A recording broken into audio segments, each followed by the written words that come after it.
Chapter 4. My Visible Friend. There were about 10 million meetings and letters home about my peculiar and disruptive behaviour at school assembly.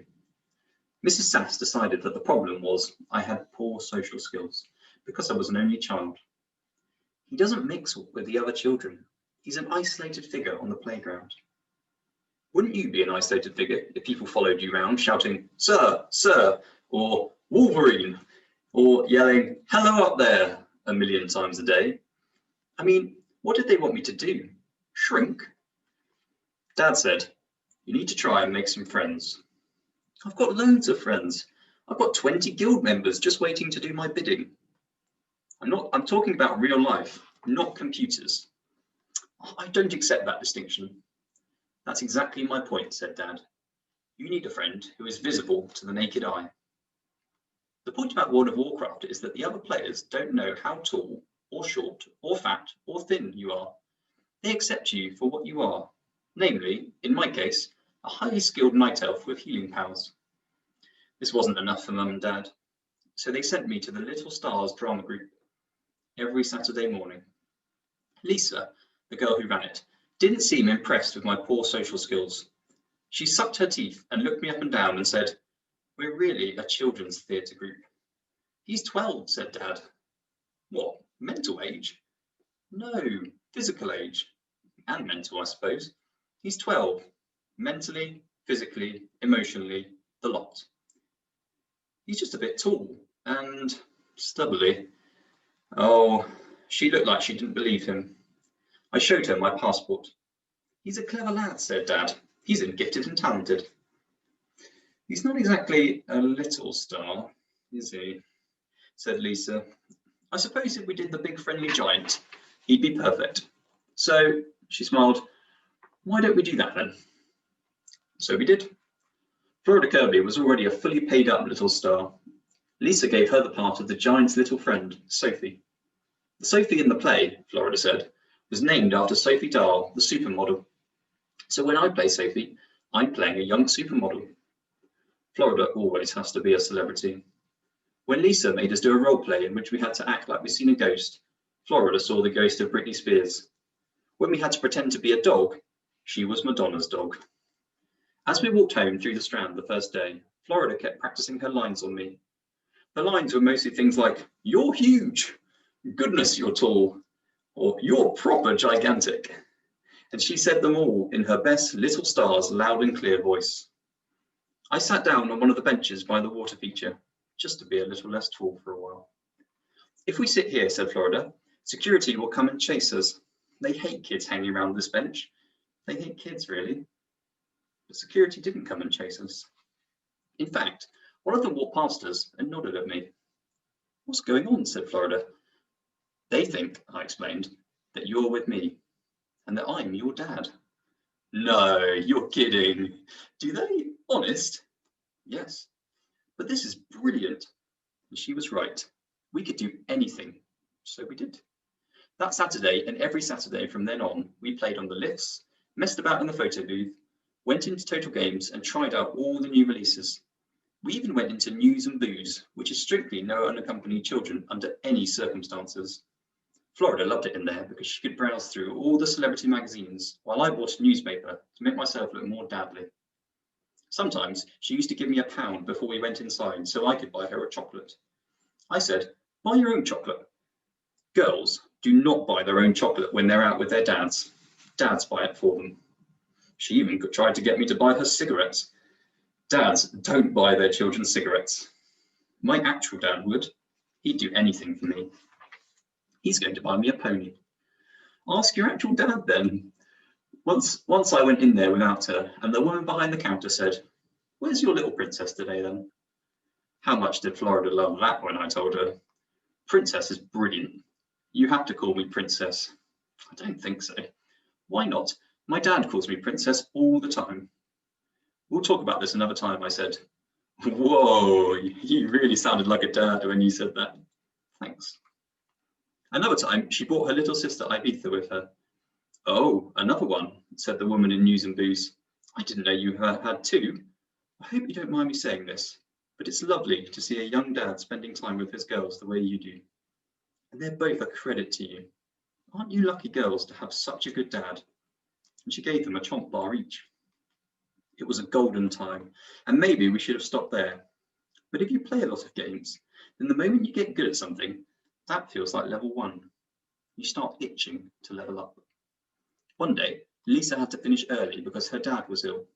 We could have spent the time in the Strand doing all the usual things, or we could have used the extra time to look for level 2. The 61 stops right outside the parish hall and goes all the way to Liverpool's celebrated city centre. So there it was, the way to level 2. Being a grown-up in the Strand was fun. Being a grown-up in Liverpool's celebrated city centre was totally cosmic. The moment we got off the bus, a woman in a white miniskirt and a red sash came up, said hello, and gave me a free sample of a new yogurt drink. Here, she said, have a couple more for your little girl. We hadn't even finished drinking them when another woman gave me a free newspaper, and another one, in a trouser suit, asked me if I had 5 minutes to answer some questions. The questions were mostly about how we had got to town and what our favourite shops were. Then there were a few about what year I was born and what I did for a living. I gave her my dad's birthday and told her I was a taxi driver. She said, would you like to come in here with me and taste the new sandwich spread we're developing, and on which we'd value your opinion? She took us to a really nice room and gave us free sandwiches and fizzy water. Afterwards, we had to fill in questionnaires and we were allowed to keep the pens. Florida asked for more sandwiches. The woman in the trouser suit laughed and said, I guess that's all the feedback we need. So, can we have some more then? No.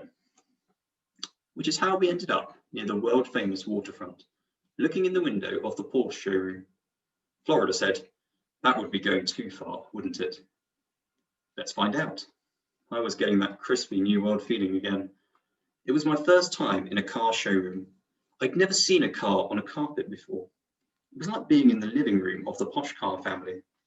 The cars looked smaller and glossier than they usually do. A man in a suit saw us come in and said, be with you in a minute, sir. Help yourself to some coffee. There was a coffee machine and a plate of biscuits.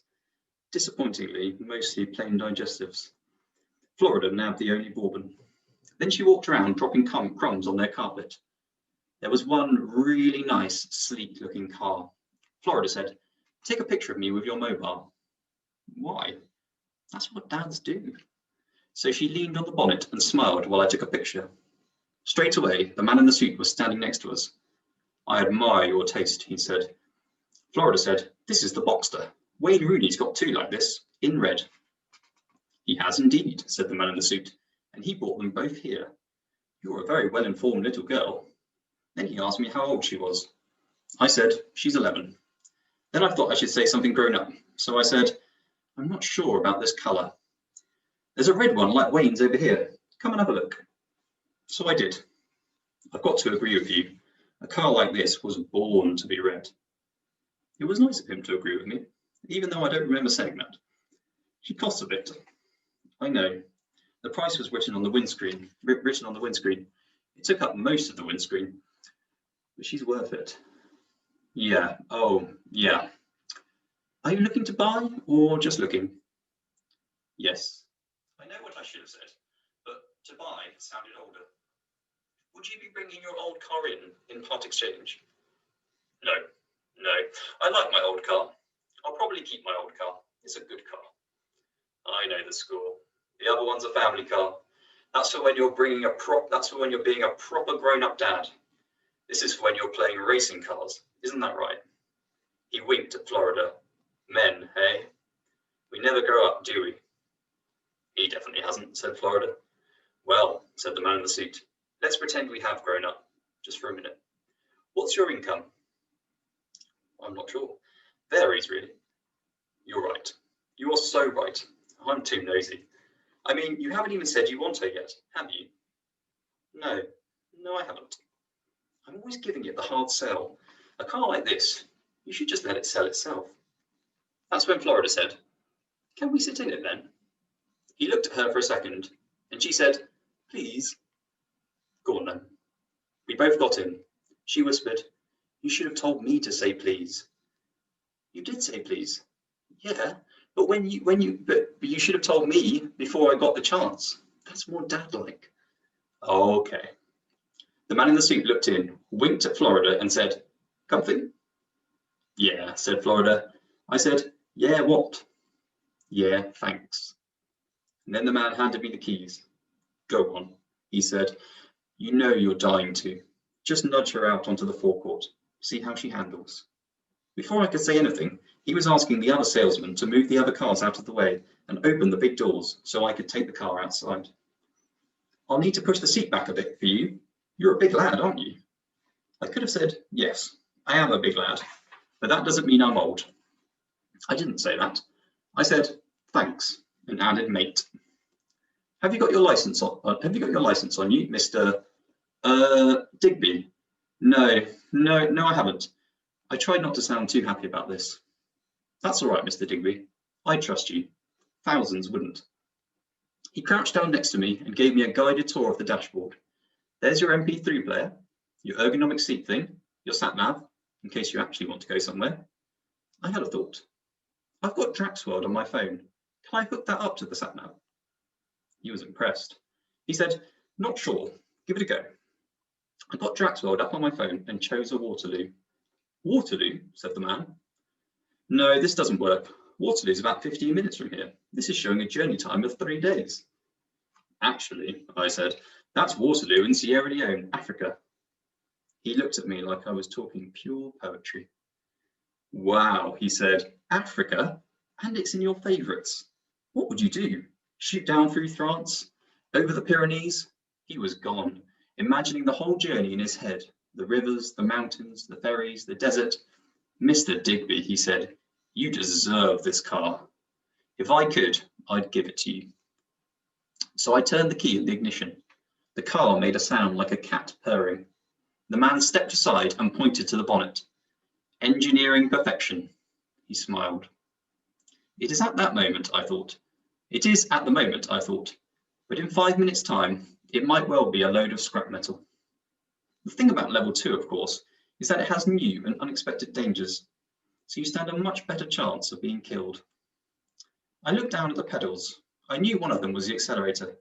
I just wasn't quite sure which one. One lesson that World of Warcraft teaches you is that if you want to succeed on the next level, you need to acquire new skills.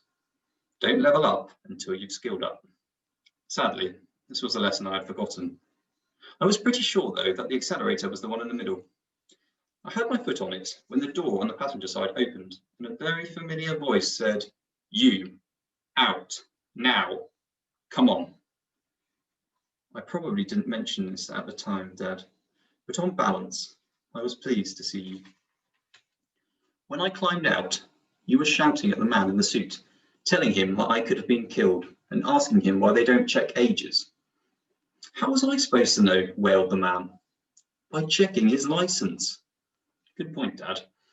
He didn't have one. Of course he hasn't got one. He's 12 years old. "Look, mate," said the man in the suit, "don't go blaming me because your son's a freak." I thought Dad was going to hit him then. He growled. "He is not a freak. He is normal, but tall." It wasn't just his height. It was the fact that he seemed to have a daughter. Dad's got this little statue of St. Christopher stuck to his dashboard. When he was shoving me into the taxi on the way back from the town centre, I bumped against it and it rolled onto the floor. "Pick that up," snapped Dad. Okay. You've knocked the baby Jesus off his back." "Just don't talk to me, Liam." I said, "Okay," but there was something I wanted to ask him. I waited till we were on the dock road. Then I said, "How did you know where we were?" "I'm your dad," he said. "If you act funny, I notice. If you get on an unexpected bus instead of going home, I follow you, even if that means turning down fares and having the boss bawling at me on the radio. I'm your dad. That's what dads do." Thinking about that now makes me wonder if you're out there, somewhere behind us, charging after us through the wastes of space in your taxi. But no taxi would be able to generate the necessary escape velocity. In case you are interested, by the way, this is how Dad located us that day. When he gave me his old phone, he bought himself a new one, but kept his old number. So there were 2 phones, phone 1, Dad's, and phone 2, mine, with the same identity. So if he was ever worried about me, he could fire up Draxworld and request present position of phone 2, and that would tell him where I was. So my phone looked like a phone, but really it was an electronic tag. Because we shared a phone number, I used to get all Dad's messages from Pine Planet telling me that my new kitchen units were ready for collection. And Dad used to get messages from members of my World of Warcraft guild saying stuff like, "Been attacked by dragons, need your healing powers now," and "Captured 50 goblins, kill or hold for ransom." A nervous person might have thought, "Blimey, we're being invaded by mythical creatures," and maybe gone and hidden away in the woods behind the golf course. Dad just thought, "This phone's gone funny. I'll just turn it off and turn it on again." That's Dad's solution to any technological problem. Microwave, sat-nav, computer, dishwasher. Turn it off and back on again, and it will be okay. To be fair, it usually works. I'd try it now, but I'm not sure this rocket has an off switch.